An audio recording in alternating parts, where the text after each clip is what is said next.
Hello everybody, welcome back to Yoba TV. If you're new here, you're welcome. Kindly click that subscribe button on your screen, like, comment and share this program. Àṣàbí Ọlọ́ṣẹ́, ẹ jọ̀ọ́ kí ló dé tí gbogbo ẹ̀ wá dá báyìí. Àǹtí Àṣàbí, ẹ ti sọ pé kọ́ máa pè yín lórúkọ mọ́. Àǹtí Àṣàbí Ọlọ́ṣẹ́, kí ló dé tí gbogbo ẹ̀ wá dá báyìí. Mo rò pé èèyàn tó bá kọ́ fún ogun tógun bá dé kò tún yẹ kó ṣojo náà. Ó yá dárúkọ mi.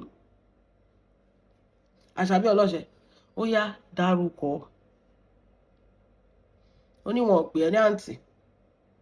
Ó ní so kẹ́ni ẹ má bẹ̀ẹ́ try mọ́. Àṣàbí Ọlọ́ṣẹ́, orí ẹ̀ yọ pé mi morúkọ ẹ̀ fún name ẹ máa pè ẹ́. Ó yá lọ mọ́lọ́pàá ẹ̀ wá. Ṣó ti rí ń sìn pé sometimes ayé bá ń yẹ̀yàn, nǹkan kékeré ló máa yẹ̀yàn ṣubú. Ó dàbí lánàá tí mò ń wo fíìmù kan bí mo ṣe rí Ìjẹ̀ṣà náà ni. Orí mi tún gbóná wá. Kì í ṣe pé mo ní hatred fún, but I cannot go through that part of watching Ìjẹ̀ṣà speak in a movie.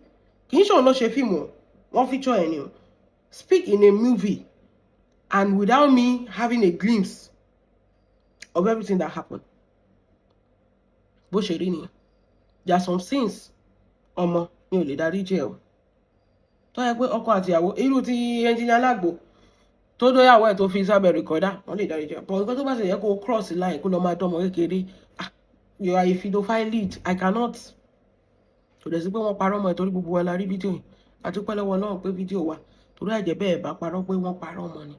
Up till now ẹ ṣe níwájú justification pé wọ́n parọ́ mọ́ ni. But a ṣáà rí fídíò. Kì í ṣe AI. AI ò tí ì jáde at that time.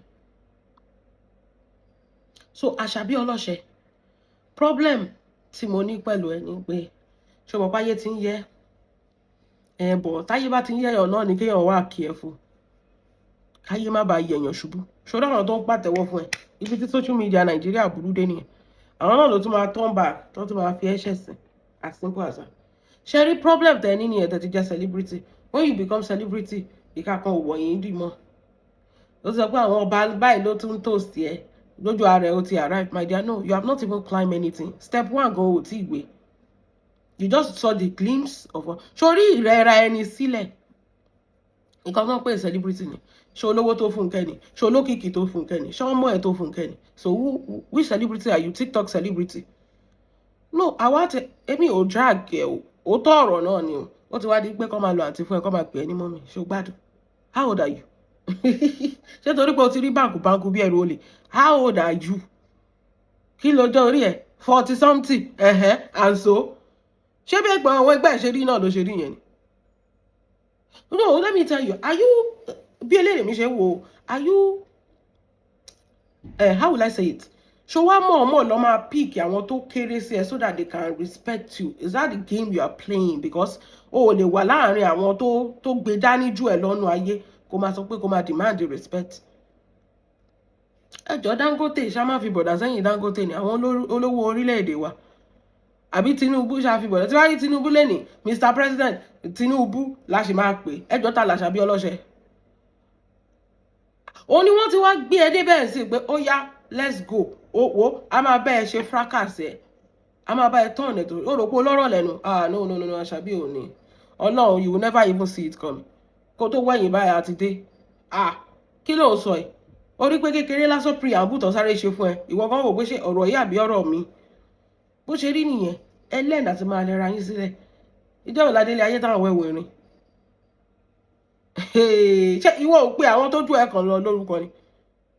Ṣé tó bá rí Ìyábọ̀ Òjó àbí tó bá rí àwọn olódàgbà mẹ́yẹn ṣé o lè kúnlẹ̀ fún wọn ni? Kó tẹ̀yẹ pé wọ́n yẹ láǹtí Ìyábọ̀ gbà lọ́wọ́ ẹ ṣé o lè kúnlẹ̀ fún ni? Ṣé o lè pè láǹtí Ìyábọ̀ ni? Ṣé ìwọ kì í pé àwọn tó ju ẹ̀ lọ lórúkọ?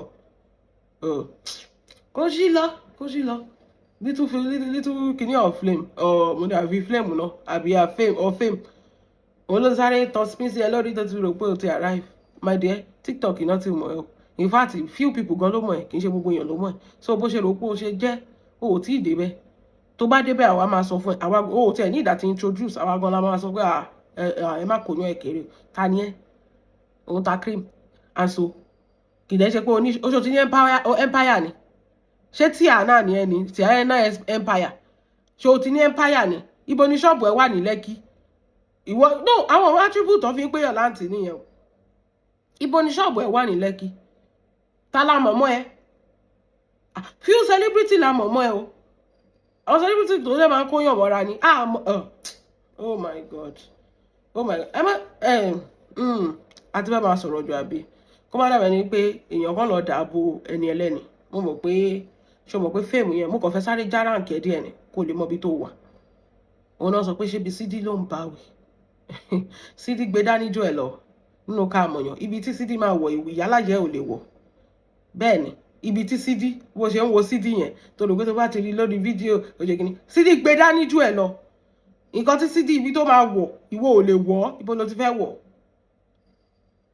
kí ló dé celebrity TikTok náà má ti ń ṣe kinní kan ó ga o Ọlọ́run ó ga fíìmù yìí ó lágbára o àtẹ̀dúpẹ́ lọ Ọlọ́run pé àwọn àbíṣẹ́ ìrò pé mi ẹlẹ́yà ti mọ̀ àwọn sọ bóyá SK 2IC mi SK wọ́n sọ pé wọ́n ti force ara wọn jìklẹ̀ kò tí ẹ̀ yé mi báyìí 2IC mi SK wọ́n force ara wọn declare ara wọn 2IC kéèyàn tún wá sórí channel kó tún wá force ara ẹ̀ ṣe 2IC pé mo kúkú kí ni mo fẹ́ ṣe kí wọ́n máa sọ pé SK ó yá ẹ kàn lè máa pè mí lẹ́lẹ́yà tí mu ẹ máa fi dr ẹlẹ́yà tí mu síwájú ẹ dr mrs ẹlẹ́yà tí mu ẹ máa wò pé kí ló dé kí ló ṣẹlẹ̀ mi ó ti Nàìjíríà mo jẹ́ nǹkan tí ń jà fún àǹtí ní 2025 2026 ìdáwọ̀ yìí ìgbà tí yóò kì í ṣe local champion local champion ló máa ń ṣe bẹ́ẹ̀ má jẹ́ Àṣàbí Ọlọ́ṣẹ́ má jẹ́ wọn bẹ́ẹ̀ gbọ́ ó ní yóò sọ pé ó yá já sáré gbé ẹ sáré já sáré wo achievement of fi ń pèèyàn láǹtì kì í ṣe TikTok star ìwọ tó ní business tó ní empire ṣe bóun gbà ó tún tà ní má jẹ́ adẹ́ tí ojú ẹ o ṣe mọ̀ pé a ti ń pọ́n ẹlé wo aṣọ èèyàn kò ń pẹ́ fàyà lórí social media bring it we give it to you ó máa ṣọ̀kẹ́ pé ọ̀rọ̀ ìyá àbẹ̀ ọ̀rọ̀ mi kò sí anybody téèyàn ò ní sáìsì ẹ̀ lórí social media ó ní kálukú respect rẹ̀ respect lójú èèyàn tó pé ẹni tó lo ho fún ẹ tó sì mi dá ẹni yẹn o respect ò dẹ̀ kì í ṣe when they add aunty to your name you to understand respect ni bí èèyàn ṣe gbé ẹ torí bí ẹni yẹn ṣe gbé ẹ tẹ́lẹ̀ nísìnyí ó ti já ránkẹ́ iwájú ẹni yẹn ẹni a máa wò pé àṣẹ local champion tí ẹ ní gẹ̀yì ẹ wo nǹkan tó ń sọ ní 2026 ẹ wo nǹkan tí Àṣàbí Ọlọ́ṣẹ́ ń ṣe wọ́n wà òkè ìwọ náà jẹ́ lọ slim down ṣé o mọ̀ pé bó ṣe tóbi bánkú bẹ́ẹ̀rù ó lè yẹn ṣé o mọ̀ pé kò dáa fún àti ẹ̀ Ọlọ́run ayẹ kéèyàn rọrùn gbogbo ẹ̀ náà ló wú dẹ̀dẹ̀dẹ̀ bẹ́yẹn Ọlọ́run ló mọ nǹkan tẹ́ bá ń jẹ lẹ́kọ̀ọ́ yẹn náà ìgbà tó yẹ pé ẹ kì í ṣọ́ ẹnu yín chọ́chọ́chọ́chọ́chọ́ ní gbogbo ṣe tóbi tó